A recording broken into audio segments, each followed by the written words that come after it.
Virus వల్ల మరణాలు 2000కు అలాగే పాజిటివ్ కేసుల సంఖ్య 60,000కు చేరువవుతున్నాయి. ఒక్క రోజులోనే 95 మంది కరోనాతో మృత్యువాత పడ్డారు.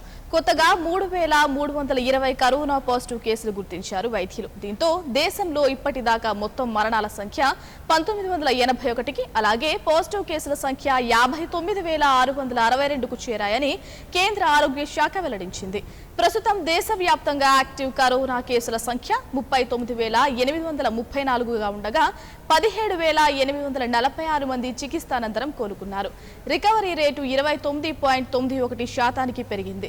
ప్రస్తుతం రోజుకు దాదాపు 95,000 పరీక్షలు నిర్వహిస్తున్నారు. ఇప్పటిదాకా 15,25,631 పరీక్షలు నిర్వహించారు. 332 ప్రభుత్వ 121 ప్రైవేట్ ల్యాబుల్లో ఈ టెస్టులు జరుగుతున్నాయి. और इन सभी केसेस में प्रोटोकॉल के हिसाब से हम इलाज कर रहे हैं.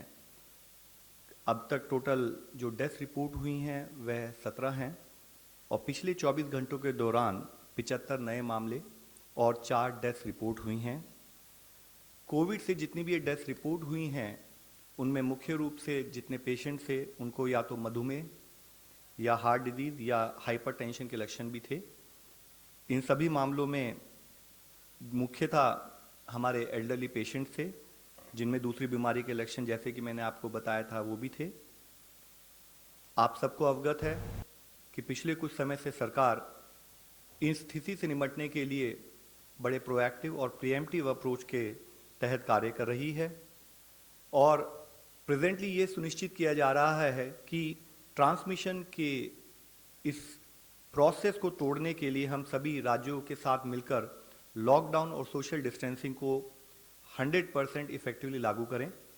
इसी संदर्भ में कल माननीय हेल्थ मंत्री जी ने भी वीडियो कॉन्फ्रेंस की थी सभी स्टेट्स के हेल्थ मंत्रियों के साथ, सभी स्टेट के हेल्थ सेक्रेटरीज के साथ और उनसे अनुरोध किया था कि लॉकडाउन और सोशल डिस्टेंसिंग को प्रभावी रूप से हर स्टेट में, हर जिले में लागू किया जाए.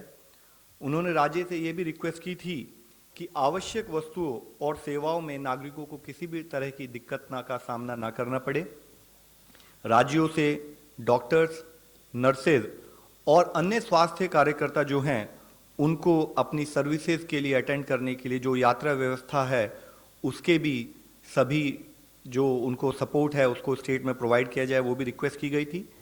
मुख्यतः उन्होंने सभी राज्यों से कोविड-19 से निपटने के लिए isolation beds, dedicated hospitals for कोविड-19 और लॉजिस्टिक्स अरेंजमेंट जैसे कि पीपीईज और N95 मास्क की सप्लाई को भी फॉलोअप करने के लिए रिक्वेस्ट की थी.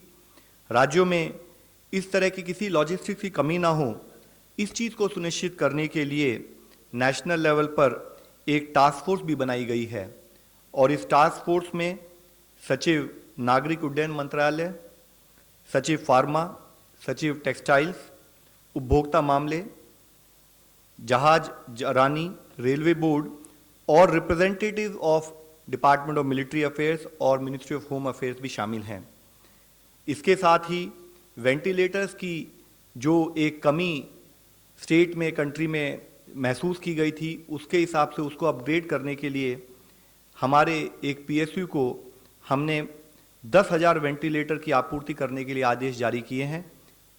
इसके साथ ही भारत इलेक्ट्रॉनिक लिमिटेड से भी 1 से 2 महीने के अंतर्गत 30,000 एडिशनल वेंटिलेटर खरीदने का अनुरोध किया गया है. जैसे कि आपको मालूम होगा कि भारत इलेक्ट्रॉनिक्स लिमिटेड रक्षा मंत्रालय का एक सार्वजनिक क्षेत्र का उपक्रम है. सरकार देश में वेंटिलेटर्स की उपलब्धता बढ़ाने के लिए सभी रिक्वायर्ड कार्य कर रही है. इसके साथ ही 25 मार्च को टेलीमेडिसिन के लिए भी दिशा निर्देश जारी किए गए हैं. ये दिशा निर्देश और इनके द्वारा लॉकडाउन की अवधि में स्वास्थ्य सेवा. For more updates, please subscribe 99 TV Telugu.